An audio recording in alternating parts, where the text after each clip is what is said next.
Arratsaldeon, ni Oier naiz, Marragarra naiz, eta pixkat ikusiko ez duen erakusketa honen izena da ni hau oso ni dalako berez. Lehenengo aldia daula jendaurren erakuste ditutela nire lan hain pertsonalak, ze uste oso lan pertsonala diela, ikusi dezue jendeko orokorren ikusi Kaixo Oier bezala indeten guztia, baina honek pixka da neti dauka ez, Oier Fernandezetik asko dauka, eta gero Kaixo Oierretik ere pixkate daten don erakusketa badala uste dut.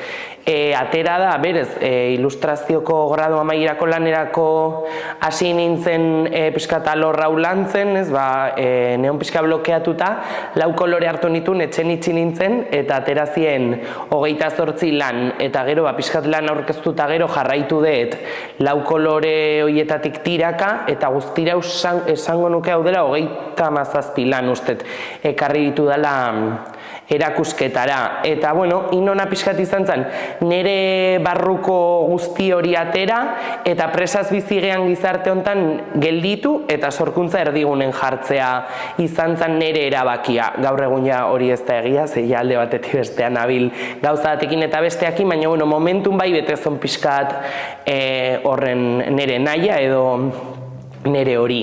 Eta gero inuna izan zen, niretzate referente zien sortzaiek hartu nituen, nire inguruko sortzaiek, eta nire lanak pasatu nizkien beraiei, eta beraiek nire lanaz baliatuta azaldu ziaten nola ulertzen zuten beraiek sorkuntza prozesua beraien lanen. Eta hor parte hartu zuten Uxue Kerejetak, Oiane Bizentek, Maitane Totorikak, Idoia Zurmendia bezlariak, eta Ines Osinaga trikitilariak. Eta pixkat sortu nona izan zen, elkarrizketa bat nire lana, nire hitza, eta beraien hitzan arten. Eta hori ere erakusketara ekarri dut liburu txiki baten izan zela nire lana gorpuztu non formatu hori. Baina, bueno, erakusketa pixkat hortik eta haratago doa, eta da azken finen hori 4 koloren nasketa eta beldurri gabe jolastearen emaitza, ze ez da, ez dut esaten askotan, marrazten detenik ez margotzen detenik, ez? Jolasten dut daukadanarekin eta gauzak ateratzen die, eta orokorren oso lan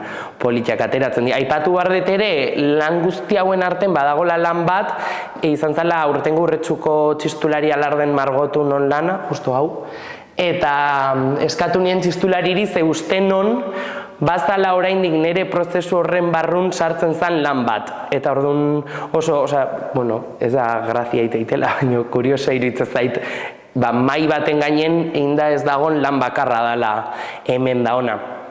Eta hori, eskerrak eman, erakusketa ikustea gerturatukoan mundu guztiari, eskerrak eman ere bideari, eskerrak eman ere ingurun bide lagun euki dituten Zoro kuadrilla guzti hoiei, eta espero zuen gustokoa izatea eta disfrutatuko ez duela, eta eskerrik asko.